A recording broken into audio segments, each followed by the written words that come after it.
Hello everyone, welcome back to my YouTube channel. I hope आप सभी अच्छे होंगे। आप सभी को मैं फर्स्ट पेपर फर्स्ट पेपर में आपको मैं फोर्थ यूनिट आपकी मैं कंप्लीट आज करवाऊंगी। पूरी फोर्थ यूनिट में कंप्लीट करूँगी। इससे पहले मैंने आपकी थर्ड यूनिट कंप्लीट करवा दी।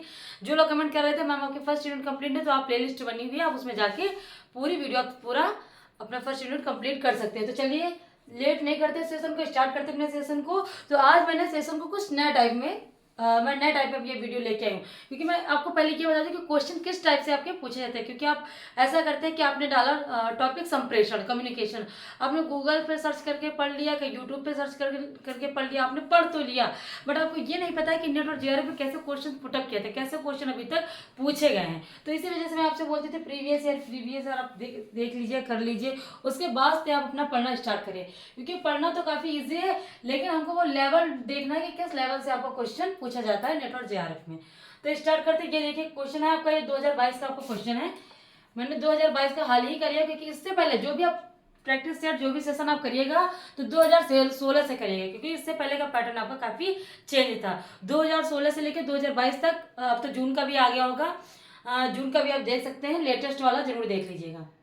तो आया था संप्रेषण में, कक्षा संप्रेषण को अक्सर संप्रेषण कहा जाता है। कैसा संप्रेषण कहा जाता है, तो आपको देखना है।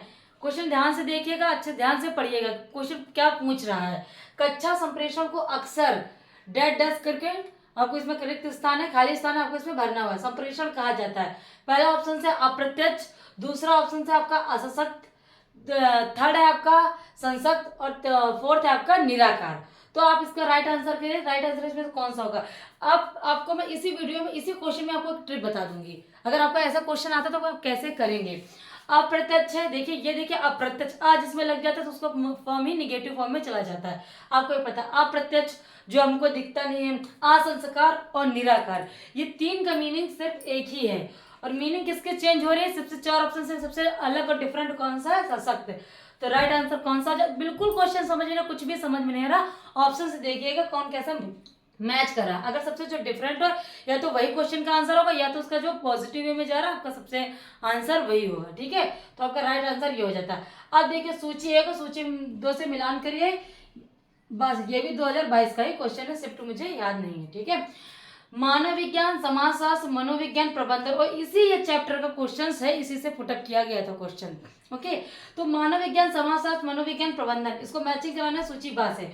तो मानव विज्ञान आप किससे मैच करेंगे? मानव विज्ञान में क्या बताया जाता है आपका, और समाजशास्त्र में क्या बताया, तो आपको एक ट्रिक इसमें भी मिल जाएगी कि समाजशास्त्र किससे रिलेटेड है, समाज से। आपका मिल गया समाजशास्त्र, इसी से ऑप्शन दे के आप आंसर अच्छे से कर सकते हैं। और मनोविज्ञान प्रेरणा से, आपको ये पता ही है।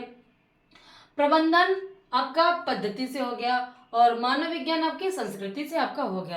तो जो भी ऑप्शन है आपका दो, अगर आपको ऑप्शन से सही से समझ में आ रहा है तो आप आराम से कर लेंगे। ठीक है, आपको ऑप्शन में जाके, इसी वजह से मैं बोलती हूँ जितना ज़्यादा प्रैक्टिस करेंगे उतना ज़्यादा क्वेश्चन को आसानी से कर लेंगे। चलिए स्टार्ट करते हैं। आपका संप्रेषण कम्युनिकेशन है क्या? इससे पहले तो मैंने आपको बता दिया इससे कैसे क्वेश्चन रहते हैं, लेकिन कम्युनिकेशन क्या है? आप जो हम आपसे जो बात कर रहे हैं तो ये कम्युनिकेशन तो है, बस ये रहता है उसका तरीका चेंज है। हम डायरेक्टली आपसे बात नहीं कर पा रहे हैं। ठीक है, तो जो कम्युनिकेशन है एक व्यक्ति से दूसरे व्यक्ति से, दो पर्सन होने चाहिए। एक अपने जो बात कहता है जिसको मैसेज देता है, और दूसरा जो जिसको देता है जो रिसीवर होता है। ठीक है, इसमें दो पक्ष का होना जरूरी है। वो बातें मैंने बता दी आपको, इतना तो पता होगा कम्युनिकेशन क्या है। जो शॉर्ट वे में है कि हम अपनी बात कहते हैं, दूसरा सुनने वाला था, एक मैसेज देता है, एक मैसेज को लेता है। ठीक है, लेकिन क्या पॉइंट, जो क्या यही पॉइंट पूछा जाता है एग्जाम में? नहीं, जो पॉइंट पूछे थे मैंने उसको मैं अभी आपको एक्सप्लेन करूंगी। तो क्या पूछा जाता है कि कम्युनिकेशन किस लैंग्वेज से बना हुआ है, तो किस भाषा का आया हुआ शब्द? तो आपका लैटिन। उसमें से कौन सा वर्ड है, किस वर्ड से बना होता है? कम्युनियस। कौन सा वर्ड है? कम्युनियस। स्पेलिंग आप देख लीजिए, क्योंकि उसमें स्पेलिंग काफी रहती है, उसमें से आपको चूज करना तो कौन सी स्पेलिंग राइट है या रॉन्ग है। ओके, तो लैटिन भाषा के कम्युनियस शब्द से इसकी उत्पत्ति हुई है। और दूसरा है संचार, एक व्यक्ति से दूसरे व्यक्ति तक अर्थपूर्ण, ऐसा नहीं कुछ भी बोलो और वो समझ ना पाए, अर्थपूर्ण, उसका मीन्स भी निकलना चाहिए। संदेश प्रेषित करने वाली प्रक्रिया या गत्यात्मक वैज्ञानिक, गत्यात्मक मतलब वो चलती रहती है, एक जगह पर रुकती नहीं है, उसका चलते रहना जरूरी है, तभी तो दूसरे पर्सन तक पहुंचेगी। गत्यात्मक, वैज्ञानिक तथा जटिल प्रक्रिया, थोड़ी सी डिफिकल्ट है। ओके। तो संचार एक रेखीय प्रक्रिया, जितने भी इसमें से मैंने वर्ड लिखे, कुछ भी आलतू फालतू ने, एकदम वही मैंने पॉइंट लिखे हुए जो एग्जाम में आपको पूछे जाते हैं। ठीक है, ये कौन सी प्रक्रिया है? ये एक रेखीय प्रक्रिया है। ठीक है, सरल रेखा में बढ़ता जाता है आगे की ओर, ये सरल रेखा में बढ़ते जाता है। टेलीफोन रेखीय संचार का उदाहरण, टेलीफोन क्या है? रेखीय संचार का एक उदाहरण है। तो इसमें दो पक्ष होते हैं, जैसा कि मैंने आपको बताया, प्रेषक, इसको हिंदी में बोलते हैं प्रेषक, सेंडर को क्या बोलते हैं? प्रेषक, और प्राप्तकर्ता को क्या बोलते हैं? रिसीवर। ओके, आप ये जो एक बार इंग्लिश और हिंदी इसकी जरूरत है कि हिंदी मीडियम वाले एक बार इंग्लिश अगर देख लेंगे तो उनको आसानी से समझ में आएगा। प्राप्त करता नहीं समझ में आ रहा, इसको लेने और तो उसको रिसीवर आप देख सकते हैं। ठीक है, उसके बाद आपकी डेफिनेशन है थीमो हैमान की। ठीक है, थीमो हैमान की उन्होंने क्या बोला संचार के बारे में? संचार वह प्रक्रिया है जिसके द्वारा सूचना व संदेश एक व्यक्ति से दूसरे व्यक्ति तक पहुंचे। संचार मनुष्य के जानने व बताने की जिज्ञासा की पूर्ति करता। संचार क्या है? संचार क्या? जो अपनी जो चीजें बताना चाहता है और जो दूसरा सुनना चाहता है, तो इसी के जो माध्यम, जो प्रोसेस है, इसे को क्या बोलते हैं हम? संचार। ठीक है, आपको समझ में आ गया तो आप नोट डाउन करें, आप नोट डाउन कर सकते हो क्योंकि मेन पॉइंट है। स्क्रीनशॉट लेते तो आप स्क्रीनशॉट ले लीजिए। उसके बाद आपका अब संचार के जो तत्व है, एलिमेंट्स कौन कौन से हैं, तो मैं आपको वो बता रही हूँ कि कौन कौन से एलिमेंट्स आपके होते हैं। ठीक है, तो संचार के मुख्य, संचार आपका किस प्रोसेस होता है? मैंने बताया था ना, रेखीय प्रक्रिया में आपका होता है। ओके, तो प्रेषक, सेंडर, जो मैसेज को सेंड करता है, जो मैसेज को देता है। ठीक है, उसके बाद होता है आपका संकेतन, इसको बोलते हैं एनकोडिंग। ठीक है, एनकोडिंग, एनकोडिंग क्या होता है? संकेतों में इसको रूपांतरित करना। इसका मतलब क्या होता है? संकेतों में मैसेज को रूपांतरित करना। उसके बाद होता है, इसका मतलब मैं आपको बता, आप ये जरूर देख, इंग्लिश देख रहा है, हिंदी मीडियम के स्टूडेंट है तो इन वर्डों का विशेष ध्यान रखिएगा क्योंकि आपके यही वर्ड आपके एग्जाम में पूछे जाते, इनका मतलब ही नहीं निकल पाते। तो संकेतों, इसका मतलब है संकेतों में रूपांतरित करना। मैसेज को क्या है? संकेतों में रूपांतरित करना। ओके, इसको क्या है? रूपांतरित करना। ये आप याद रखिए, इसका क्वेश्चन काफी बार पूछा गया, इसीलिए मैंने डायग्राम बनाया है। प्रेषक, उसके बाद एनकोडिंग होता है, उसके बाद मैसेज आपका जो तैयार होता है, मैसेज आपका तैयार हो गया है, उसको किस माध्यम से भेजा जाए? आपको किससे भेजा जाए? या आप डाकिए के द्वारा आप लिख के रिटर्न में भेजते हैं, या आप वीडियो कॉल करते हैं, कैसे आप अपने मैसेज को भेजते हैं? टेलीफोन करते हैं, कुछ भी करते हैं, या रेडियो के माध्यम से भेज रहे हैं, किसी माध्यम। उसके बाद आपका डिकोडिंग, मतलब कूटानुवाद। कूटानुवाद क्या होता है? कि मैसेज का अर्थपूर्ण प्रदान करना, उसको अर्थ प्रदान करना। ओके, उसके बाद वो आपका मैसेज पहुंच जाता है जिसके पास वो आपको पहुंचाना होता है, प्राप्त करता मतलब रिसीवर। ओके, इसका मतलब भी मैं आपको बता दूं कि मैसेज को अर्थ प्रदान करना, अर्थपूर्ण या अर्थ प्रदान करना, क्या होता है? अर्थ प्रदान करना। इन वर्डों का विशेष ध्यान रखिएगा। उसके प्राप्तकर्ता के पास पहुंच गया, जब उसको प्राप्तकर्ता के पास पहुंच गया, उसको भी अब इच्छा हुई कि जिन्होंने मैसेज भेजा, जिन्होंने अपनी बात कही है, तो अपना वो फीडबैक देंगे। तो फीडबैक तो हमको पता चलता है कि हाँ ये फीडबैक, लेकिन उसको हिंदी में क्या बोलते हैं? प्रतिपुष्टि। इसको क्या बोलते हैं? प्रतिपुष्टि। तो उन्होंने प्रतिपुष्टि की, तो अब यही प्रोसेस फिर वही दोहराया जाएगा क्योंकि ऐसे ऐसे गोलाकार में आपका जो सर्कल है ये आपका चलता है। इन्होंने तो ऐसा कि ये रेखीय में आ गया, लेकिन जब फीडबैक आपका दिया गया तो फीडबैक को कैसे देंगे? अब ये फिर से संकेतन का प्रयोग करेंगे, इनकोडिंग का। उसके बाद फिर मैसेज आपका आएगा। देखिए, फिर यहाँ चलेगा इनकोडिंग, फिर आपका चलेगा मैसेज, उसके बाद मीडियम चलेगा आपका, उसके बाद चलेगा डिकोडिंग, उसके बाद फिर प्राप्तकर्ता के पास पहुंच जाएगा। ओके, उसके बाद इसके बीच में जो ये प्रोसेस आपका तो हो गया, इसके बीच में इसको शोर, एक वर्ड आपको मिलेगा एग्जाम में देखने को, शोर। ये शोर क्या है? नॉइज। नॉइज क्या है? जैसे हम लोग कोई बातचीत करते हैं तो कोई शोर कर देता है तो उसको क्या बोलते हैं? बाधा उत्पन्न होगी। शोर को क्या बोलेंगे इसमें? बाधा। तो पता इस मीडियम में जब तक मैसेज पहुंच नहीं जाता, इसके बीच का जो आपका टाइम रहता है, जो प्रोसेस रहता है, इसमें जो रुकावटें आती, जो बाधाएं आती, उसको हम बोलते हैं शोर। ओके, उसी को हम बोलते हैं शोर। तो अपना ये पैराग्राफ बना के देख लीजिए, ऐसे क्वेश्चन आपके काफी एग्जाम में पूछे गए, ये पूरा प्रोसेस आपको पूछा गया। उसके बाद फीडबैक को क्या बोलते हैं, आपको ये भी एक बार क्वेश्चन पूछा गया कि फीडबैक को प्रतिपुष्टि, आपको बोल दिया गया सबसे लास्ट का जो ऑप्शन रहता है वो सबसे लास्ट वाला कौन सा रहता है, तो उसको बोलते हैं प्रतिपुष्टि। ओके, मैसेज को कितने मतलब मुख्य तत्व है, इसमें मुख्य तत्व में तो आपका ये बताया गया है, ये है आपका और माध्यम और आपका ये प्राप्तकर्ता फीडबैक, ये आपके मेन मोस्ट इंपॉर्टेंट। इन वर्डों को आप जरूर ध्यान रखिएगा। इसको क्या बोलते हैं?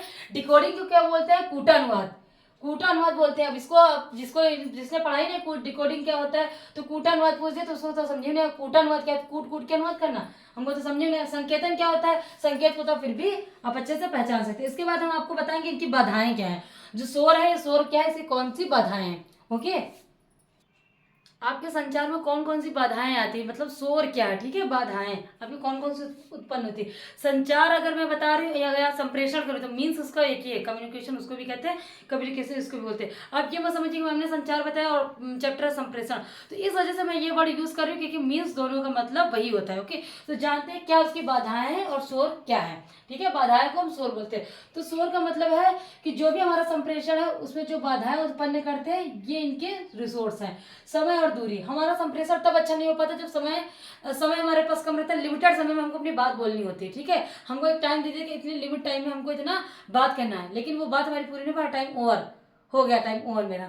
और दूरी डिस्टेंस से ज्यादा कभी कभी होता है नेटवर्क हमारा मैच कैच नहीं करता है और हम अपने बातों को अच्छी तरह से एक्सप्लेन करते हैं लेकिन उनको समझ में नहीं आ रहा, हमारा संप्रेषण बेकार हो गया। भय, अब भय हो जाता है उन चीज़ों का।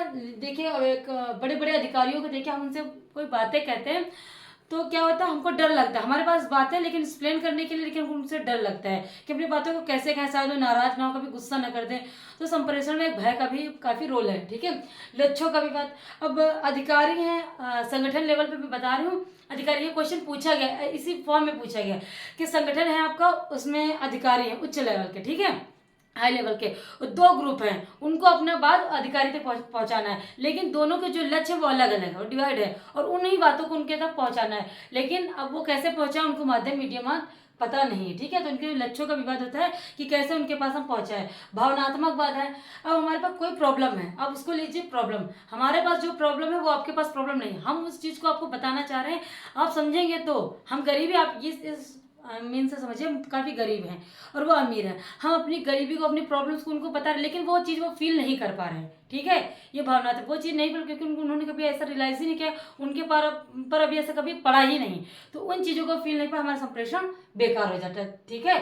उसके भौतिक बाधाएं, अब हम पढ़ रहे हैं, बाहर मोटरसाइकिलें जा रही हैं, वाहन जा रहे हैं, टें टां की आवाज़ आ रही हैं, और किचन में बर्तन गिर रहे हैं, सीटी आ रही है, तो क्या है, हमारा संप्रेषण जो कम्युनिकेशन हो रहा है बेकार।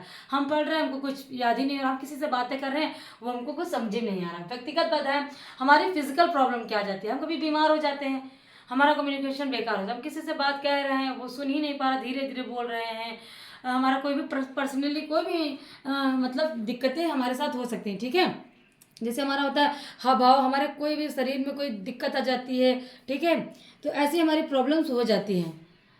और उसके बाद हमारा व्यवहार, व्यवहार होता है, तो हमारा है उच्च लेवल से ही है कि उच्च लेवल के जो अधिकारी होते हैं उनसे कैसे वो व्यवहार करेंगे हमारे साथ। हम छोटे लोग हैं, उनसे अपनी बात कह रहे हैं, लेकिन हमारे वो चीज़ों को कैसे समझेंगे, उनका व्यवहार हम जानते हैं रूडली है, ठीक है। तो हमारा कम्युनिकेशन होता है, हमारी बातें हमारे अंदर है, हाव भाव बातें चीज़ें हैं, कष्ट है, लेकिन हम उनसे नहीं कह पाते, डर है, वही बोला ना उसमें डर है। उचित माध्यम, अब हमारे पास वो माध्यम नहीं है, ठीक है, हमारे पास वो माध्यम ने, वो रिसोर्स ने अपनी बातें उन तक पहुंचाए। हमारे पास है, जैसे हम लोग डिमांड कर रहे हैं कि अब वैकेंसी कब से नहीं आई है, अब वैकेंसी आए, लेकिन हम अब किससे कहें अपनी बात, हम कह रहे हैं मीडिया हमारी पहुंचा नहीं रही, अब हमको मंत्री जी से मिलना है, लेकिन हम कैसे पहुंचाएं, पत्र लेटर दे रहे हैं वो पहुंच ही नहीं पा रहा है। ओके, तो ये हो जाता है समय का अभाव। अब उनके पास क्या है, उनके पास इतने लेटर जा रहे हैं, इतने पत्र जा रहे हैं, लेकिन वो क्या है, वो देखते ही नहीं, उनके पास समय का अभाव है, ठीक है। ये उच्च अधिकारियों के ये जितने पॉइंट है, ये संगठनात्मक तौर के उच्च लेवल के संप्रेषण पे हम लोगों का नहीं हो पाता है, जो उच्च लेवल के अधिकारियों तक हमको बातें पहुंचाना है, तो उनके पास समय का अभाव रहता है, संप्रेषण हमारा बेकार हो गया। संचार में अरुचि, अब जो है वो संचार में अरुचि लेते हैं, ठीक है, उनका इंटरेस्ट नहीं रहता है।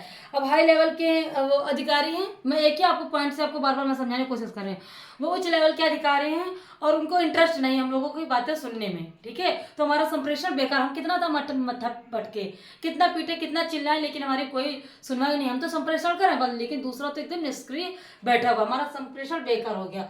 उचित प्रेरणा का अभाव, अब हमको प्रेरणा क्या है, हम उसको उनको कैसे बताएं, क्या चीज़ें बताएं, कैसे बताएं, हमको कुछ समझ में नहीं आ रहा है, ठीक है। अब वो हमारे विचारों को और सुझावों को समझ ही नहीं पा रहे। सुरक्षात्मक संचार, अब हमको रहता है कि हमने अपनी बातें बताई, लेकिन वो समझने के फॉर्म में है ही नहीं, वो उन चीज़ों को समझ ही नहीं पा रहे। अगर हम कोई बात कह रहे हैं कि भर्ती निकालो, आप गलत हो, अभी देखिए आपका कांड हुआ है मणिपुर का, अब उसमें देखिए वो लोग चीज़ें कह रहे हैं, लेकिन कोई सुनवाई नहीं। ज़्यादा बोलोगे, बैठोगे रोड पे तो लाठी चार्ज हो जाएगी। तो हमको अपने सुरक्षा का भी डर लगता है, हमारा कम्युनिकेशन डर की वजह से भी बेकार है। भाषा संबंधी बाधा, ये इंपॉर्टेंट है आपका, काफ़ी इंपॉर्टेंट है आपका, ये काफ़ी इजी भी है। भाषा संबंधी हम आपको बता रहे हैं, समझा रहे हैं, लेकिन आप अगर इंग्लिश के ही स्टूडेंट हो, मैं और लेवल पर नहीं छोटी चीज़ बता रही हूँ, इंग्लिश के ही स्टूडेंट हो, तो जो मैं हिंदी में बोल रही हूँ, जो भी वर्ड मैं यूज़ कर रही हूँ, वो यूज़ ही आपको समझ में नहीं आ रहा, ठीक है, लैंग्वेज। तो अगर हम तुतला की बोल रहे हैं, हकला की बोल रहे हैं, वो चीज़ें आपको समझ में नहीं आएंगी, तो हमारा संप्रेषण क्या होगा, बाधित होगा, शोर, ठीक है, त्रुटिपूर्ण शब्द। हमने बोला कुछ और, आपने समझा कुछ और, ठीक है। हमने बुलाया तो आपने सोचा बुलाने का वो हट गया, लाना, ठीक, आपने उस चीज़ों को लाना समझा, ओके। तो शब्दों का भी उचित चयन करना, स्पष्ट शब्दों को भी बोलना, अस्पष्ट पूर्व धारणा है। हमने लेटर लिखा, अब हमारी बात आती है लेटर पे, हम जब जा रहे हैं कुछ भी लेटर लिखना, अपनी बात को लिख रहे हैं, तो हमारे मन में तो वो चीज़ें हैं, लेकिन हमने रिटन फॉर्म में उनको नहीं लिखा कि वो हमारी चीज़ों को, भावनाओं को समझ जाएंगे, ठीक है, वो हमारे फीलिंग्स को समझ जाएंगे। थोड़ा लिखने हमने अपना लेटर पोस्ट कर दिया, लेकिन क्या हो, वहाँ पे जितना मैंने लिखा था सिर्फ उन वर्डों का उन्होंने मीन्स समझा, और जो हमारी फीलिंग्स थी, जो हमारी धारणाएं थे, उनको उन्होंने नहीं समझा, ठीक है। तकनीकी भाषा का प्रयोग, अब जो डॉक्टर्स होते हैं, इंजीनियर्स होते हैं, हमको उनके पास कोई प्रॉब्लम, देखिए डॉक्टर की लैंग्वेज है, तो हम लोग फार्मेसी पास जाते हैं, मेडिसिन वही ले पाते हैं, ठीक है, वही समझ पाते हैं। हम अगर अलग से कुछ पढ़ पाए तो हम उनकी लैंग्वेज ही समझ में हमको नहीं आती, हम उनसे क्या बोलें। डॉक्टर कुछ ऐसे ऐसे वर्ड बोल देते हैं साइंस में, बीमारी हमारी है, लेकिन वो कुछ बताते हैं, हमारे समझ में आता। अब लक्षण वक्षण सब कुछ बताएं तब हमारे वो समझ में आएगा। कितना इजी वे में, बस इतने पॉइंट है, आपके इससे ज़्यादा पॉइंट आपके बाधा या शोर में नहीं आएंगे। जितने भी पॉइंट थे मैंने आपको इसमें लिख दिया है, ओके। तो आपका ये कंप्लीट हो गया है। इसमें से अर्थ बाधाएं, अब आपका इसमें इस चैप्टर में बचता है आपका सिर्फ प्रकार, ओनली प्रकार बचता है, जन, मीडिया और संचार। इस टॉपिक को मैं नेक्स्ट वीडियो में कर दूंगी। आई होप आपको ये वीडियो अच्छी लगी होगी, तो प्लीज़ इसको फुल वीडियो पूरी वॉच करिएगा। आप जो भी वीडियो मेरे फुल वॉच करिएगा, क्योंकि मेरा लिखने से ज़्यादा मैं अपने बोलने पर, बताने पर ज़्यादा भरोसा करती हूँ। लेकिन क्योंकि आप इतने छोटे नहीं हो कि आप कंटेंट को समझो ना, समझ गए अगर आप चीज़, किताबों में भी मैं बार बार बताती हूँ, लिखा हुआ है, लिखा तो हर जगह पे, आप लेकिन चीज़ों को समझे, नोट डाउन वही चीज़ें करें जो आपको समझ में नहीं आती है। आपको अच्छा लगे वीडियो, प्लीज़ लाइक करके चैनल को सब्सक्राइब करिएगा। Thank you for watching my video.